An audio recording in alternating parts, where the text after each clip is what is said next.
Look. Hey, baby. You came back just in time. She's about to get it on with Shakespeare. Oh, Brenda. That was all ad-libbed. And so he just was like, don't. And the Shakespeare. Because I was like, I know Brenda's never seen Shakespeare, let alone read it. Hi, I'm Regina Hall, and today I'm going to be watching some scenes from throughout my career. I'm a little nervous. It's all, you know, because you're looking back through time.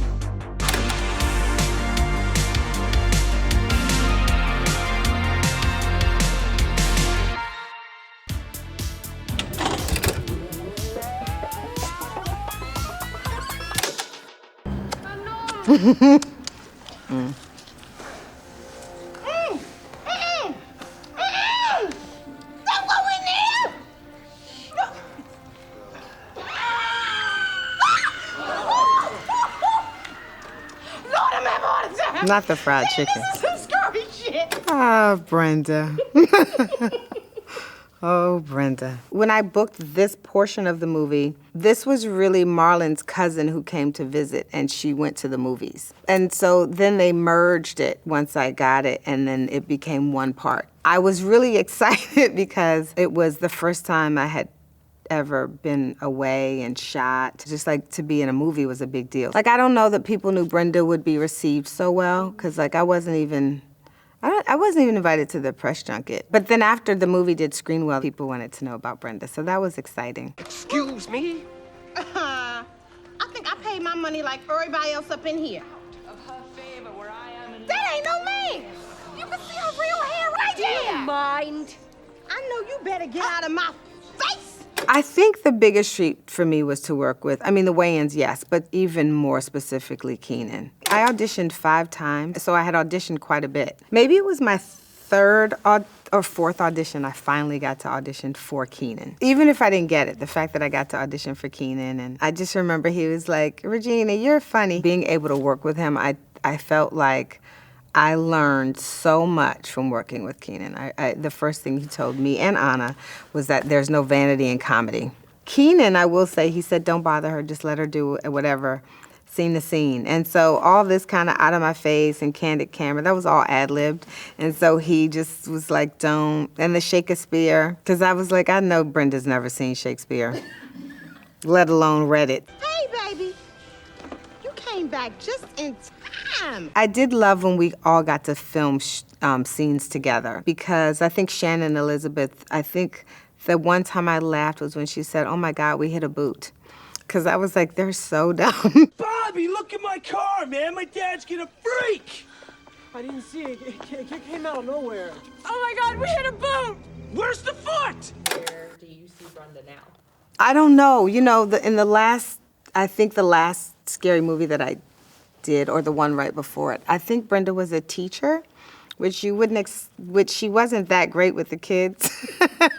So I don't know. Maybe she's somewhere doing, maybe she's working in the nonprofit world trying to help people. I don't know. She's somewhere she shouldn't be. I know that. That's what I do know.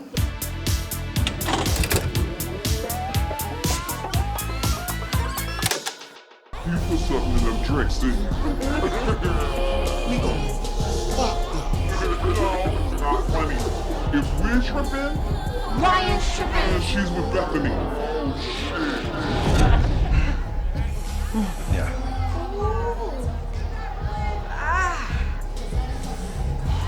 That was the fun part about the movie. And the scene is, you know, we didn't know what we were doing. That's always the best to me with comedy. It was very improvised, but it was actually, I'm looking at how nice the set looks, because it was actually a stage. So they built, because we really couldn't be in some of the bigger places, and so they designed all the sets to look like what those rooms looked like at Essence. And so a lot of our sets were, you know, a lot of our pieces were on a set. So I'm just thinking about how well they did some of the set design. Cheers!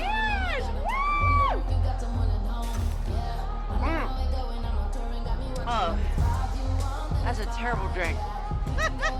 Now that was actually in the script, because they had to figure out like how to put the wax on her mouth and the cut, but which just because they were trying to, obviously show how high they really were. We were all really happy and proud that everyone loved it, but we were really proud that, that Essence audience, that women, not that we don't love the men, but we were happy that women really felt like, oh, that looks like a girl's trip we really had. Because I think going through it, I was like, Malcolm, we curse sometimes and we talk a little dirty. And I was like, so please, we're not on on what men think of as a wine trip with my girlfriend. So we wanted to make it raunchy but honest to show all the facets of what it is to be a woman. What is she doing here? She's here to take your order. Oh, yeah? What can I get you? You can get your mouth off my husband's dick. I had met Lara, I'd done her show, and I'd met her, like high and by, and I had met Jada. And didn't know Tiffany, so we didn't know each other well. So when we all sat down, I have to say, just quite naturally, the chemistry was just there. And we didn't know until we arrived on set and we did our first rehearsal together. So yeah, it could have been a bust. They all made me laugh. Quiet as cat. Ryan, we gotta go right now. The tsunami has hit. I repeat, the tsunami has hit. Please excuse us. Couch on my head. My date will pay the check. You may settle up with him. Everyone was really excited and celebratory. Just because comedies had not been doing so well at the time, that I was trepidatious because they did a summer release. And I was like, shouldn't we be going for fall? Because I thought of summer and all the big movies that come out in summer. I thought it was going to be a very specific audience. I thought it was going to be really a Black audience. I didn't expect that it would be so expansive and the audience would be so broad. But everybody was ecstatic. We were all really happy and proud that everyone loved it, of all races, all cultures, felt like they saw themselves or someone from their friend group in that movie.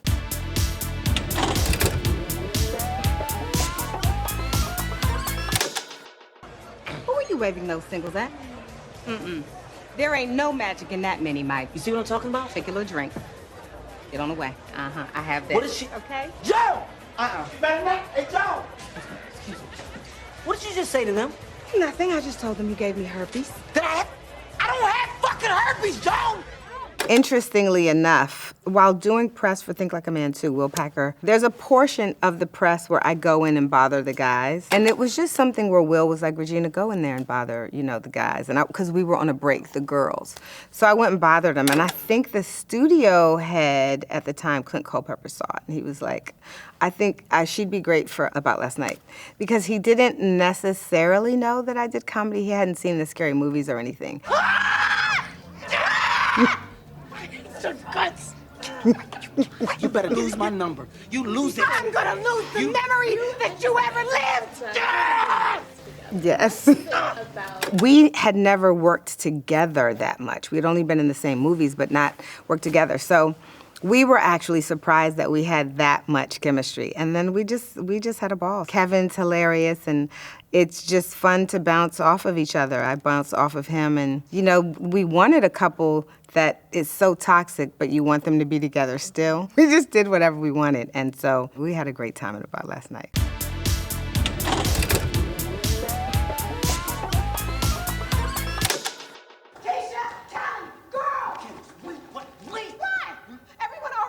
I'm a ghetto-ass, dick-sucking, stripping hoe, right? Yes, we do.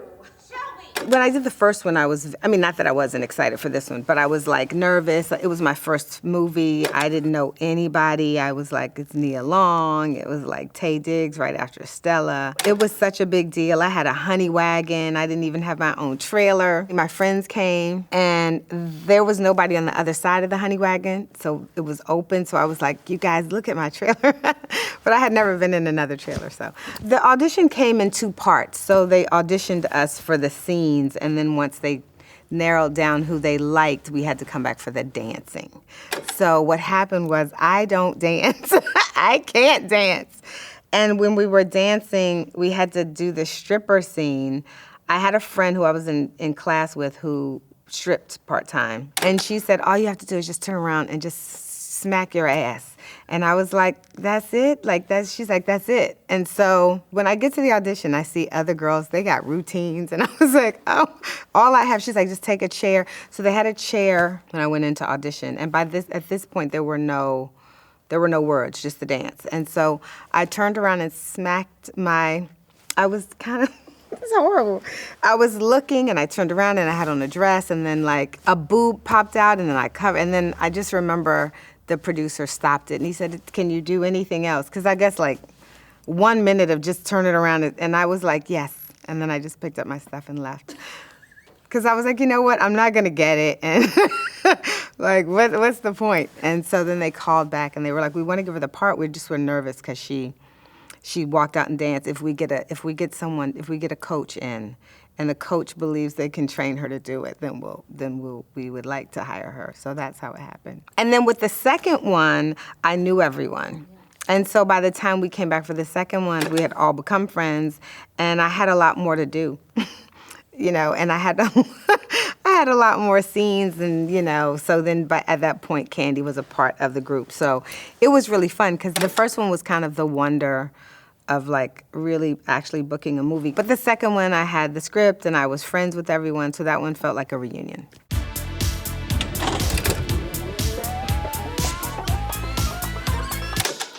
Come on, baby, say it back to me. Green Acres, Beverly Hillbillies, Hooterville Junction. Will no longer be so goddamn relevant. And women will not care if Dick finally got down with Jane on Search for Tomorrow. Because black people will be in the streets. Looking for a brighter day. The revolution will not be televised. Dad said if anyone said that to me, to trust him with my life. All right now you need to, because you're in trouble, Willa. All right, and there's an SOS signal out. I am here to help, but we have to leave here right away. So first of all, I was already a huge Paul Thomas Anderson fan, and I had seen all of his movies. I think except one, which I did eventually see, and that was Heartache. PTA's work, it always is him, but it is also you don't know what it will be, so it's like you can go from a Boogie Nights and then have a There Will Be Blood and then a Phantom Thread. So it's not like I didn't necessarily know how I would ever fit into a PTA world or film, Licorice Pizza. You don't know what he's gonna do next. Even in Punch Drunk Love, So I didn't know, I didn't ever expect necessarily. It's not like you can pitch yourself for a film of his and you don't even know how to get to him almost. So I psychically stalked him, I think, and it worked, I think.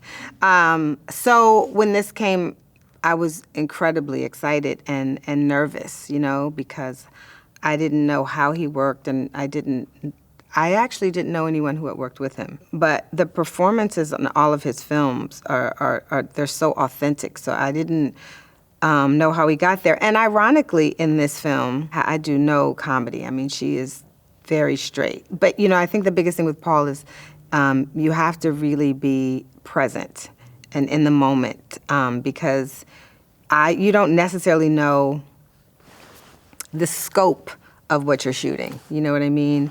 And the way he does lighting and setting and the setting, you can't have any preconceived idea about what you're going to do. But on the flip side, Paul's great at talking about things before you shoot and answering questions, and he's incredibly transparent about a scene's intention.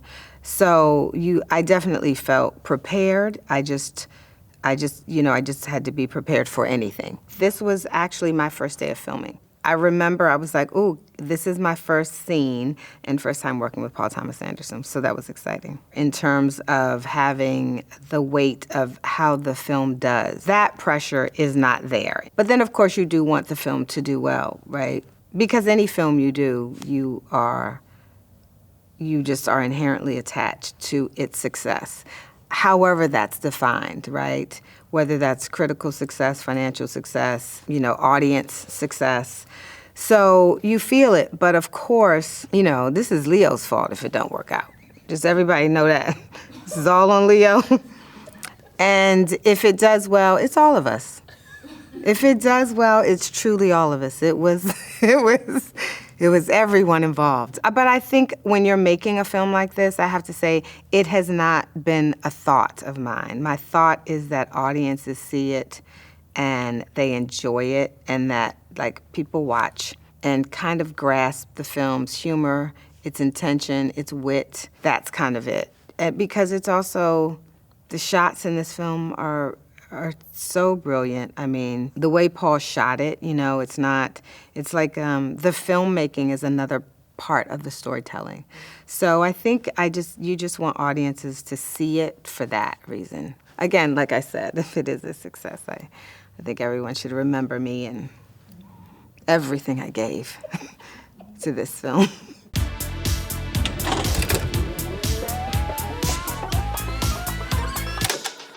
The big bad wolves who eat up all the little piggies, well, guess what? Those are not little piggies out there. I am. Right here. I am the victim. Why don't you just leave? But why would you ask her something like that? This one, it was great. It's very special. Adama, our director, Adani, our producer, they're twins, and I just loved their ambition. And we had a meeting, and in the meeting, they sent the script, and I was like, gosh, this is interesting. It's going to be really good or really bad. It didn't feel like there was a middle ground. But they were so smart in the meeting that I thought it was worth the leap. Being there from the beginning, being a part of, you know, choosing, you know, who was going to play this pastor. And the first time Sterling and I spoke on the phone, on Zoom or FaceTime, immediately I was like, oh, this is him. Like, there's nobody else. Like, I hope he says yes. So we had a great conversation. And in the movie specifically, you know, she'd love to be more silent, but he's always saying, you know, she's always having to just, it's such a tightrope with him because he's so unpredictable. And also, I mean, he's a showman. It was so much fun to work with Sterling, but just, I think, being a part of the production, you know, pre and during and then post. Now enough is enough, boy, rock and get stuck, boy, luck is a must, boy, no, if you buck. So we sang Nuck If You Buck in the car, which everyone knows, of course. We had never heard the song before, either of us. But it was really fun to learn it. I think we got really into it. We wanted more takes. We were ready. We had spent like all week getting ready, and we were ready. But it was really good. It was a fun movie. Sad movie, but fun. Saddest love scene of my career thus far. Isn't it sad? He didn't want her.